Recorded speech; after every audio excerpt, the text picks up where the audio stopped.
vous intéressez particulièrement à la justice vis-à-vis des Rwandais, vis-à-vis du tribunal international créé pour le Rwanda. En quels termes est-ce que vous définissez cette justice vis-à-vis du conflit Hutu-Tutsi? Bon, d'abord, la justice, ça suppose la vérité. Alors, au départ, il faut que tous les faits soient connus. Il y a beaucoup eu d'occultation et de censure autour de la question pendant des années. Et là, il y a des informations très intéressantes qui sortent et qui ne sont pas publiées. On continue à redire les mêmes choses encore et encore. Il y a eu un génocide de 800 000 Tutsis, de Hutus modérés et tout. C'est une espèce de litanie qu'on répète constamment sans donner l'information nouvelle qui apparaît. Par exemple, ce que je vous disais tout à l'heure à propos du colonel Bagosora, c'est que les juges du tribunal pénal international pour le Rwanda ont dû reconnaître qu'ils n'avaient aucune preuve de planification qui incriminait Bagosora. Alors, qu'est-ce que ça veut dire, ça? Ça veut dire que le cadre de référence de départ, à partir duquel les gens intègrent toute l'information, est faussé. Ça veut dire que quand les gens croient que Bagosora, et même après le jugement, les médias ont continué à dire qu'il était le cerveau du génocide, mais c'est insensé, c'est irréel. Le TPIR vient de vous dire qu'il a conclu que Bagosora n'était pas le cerveau du génocide. Ils n'ont pas pu trouver, et c'est pas faute d'avoir essayé et faute de collaboration avec le régime de Kigali. Le TPIR a beaucoup collaboré avec le régime de Kigali. Même que, il faut comprendre que le TPIR fonctionne sur le modèle anglo-saxon. Donc, c'est le procureur qui va chercher les preuves et qui, ensuite, les présente. Et la défense doit partir de ces preuves-là n'a pas de moyens comme le procureur. Donc, dans le cas du tribunal pénal international pour le Rwanda, on a appris récemment que le procureur avait caché des preuves.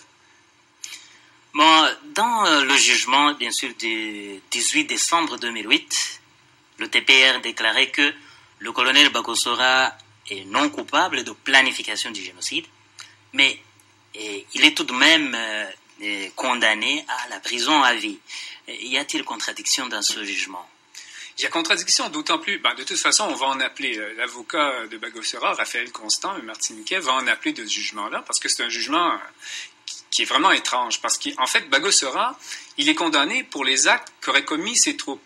Or, Marshall nous dit qu'il y avait des unités de l'armée rwandaise qui, déjà, au moment de l'attentat, étaient infiltrées par l'APR. Mais le colonel Bagosora serait-il donc, selon vous, un simple accusé qui n'a d'ailleurs...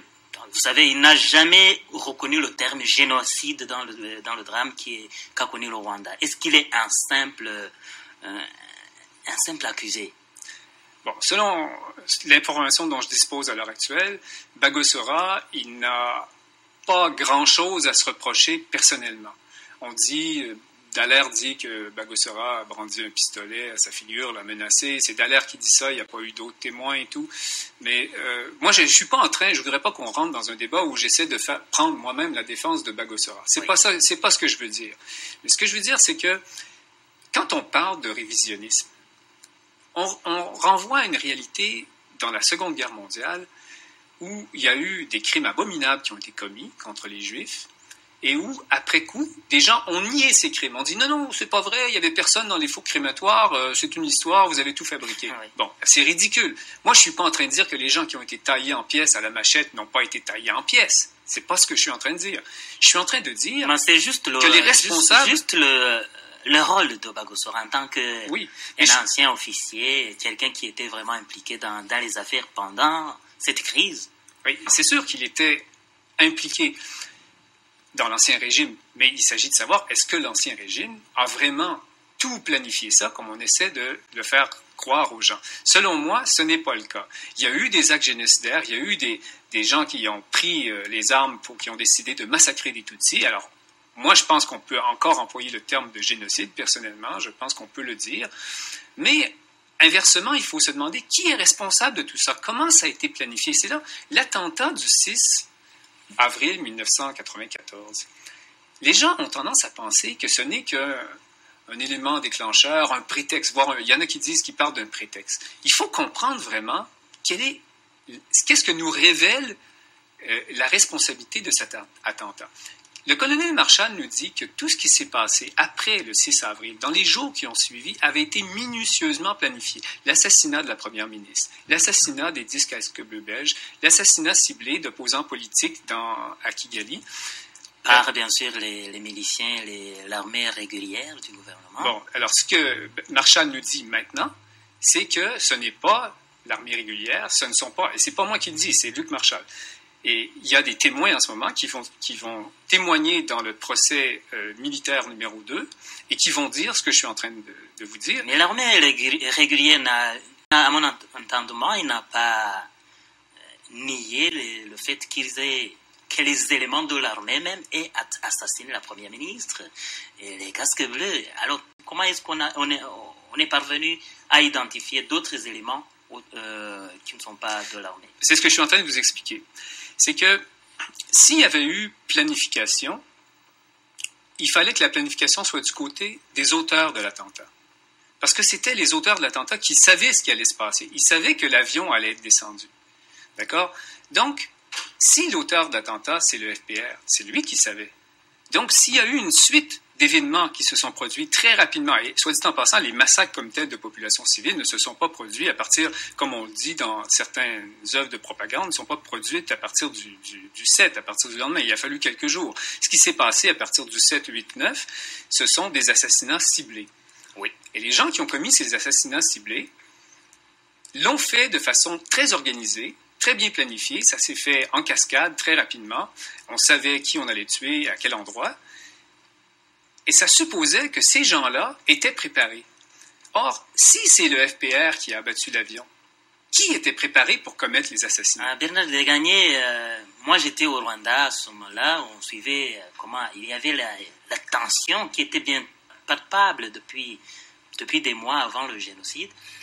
Alors on savait bien que les gens qui étaient opposés au régime à Habyarimana étaient des cibles potentielles d'une explosion possible. Donc, cela, ça ne m'étonnerait pas que les éléments de l'armée régulière aient ciblé la première ministre et les autres ministres du gouvernement qui n'étaient pas du côté de Habyarimana. C'est plausible, et c'est la raison pour laquelle cette explication a été retenue au départ. Maintenant, il y a des gens en ce moment qui sont prêts à témoigner du contraire. Parmi les témoignages qui ont été, il y a eu, si mon souvenir est bon, une vingtaine de témoignages qui ont été cachés. Alors c'est grave, ça. Je veux dire, au Canada, c'est un non-lieu. On recommence toutes les procédures à zéro et, je veux dire, on congédie le procureur. Mais le procureur a caché des témoignages et parmi ces témoignages, il y a des gens qui incriminent directement le FPR. Et il y a beaucoup d'autres éléments à charge. Il y a ces témoins-là, mais le FPR avait fait, et l'APR avait fait beaucoup de préparatifs pour son attaque finale, pour son offensive finale, avait stocké avait fait des préparatifs logistiques à la frontière de l'Ouganda, était prêt à attaquer. C'était pas le cas du côté du régime. On a vu la débandade. Ils sont tous sauvés au Congo où ils n'étaient pas organisés.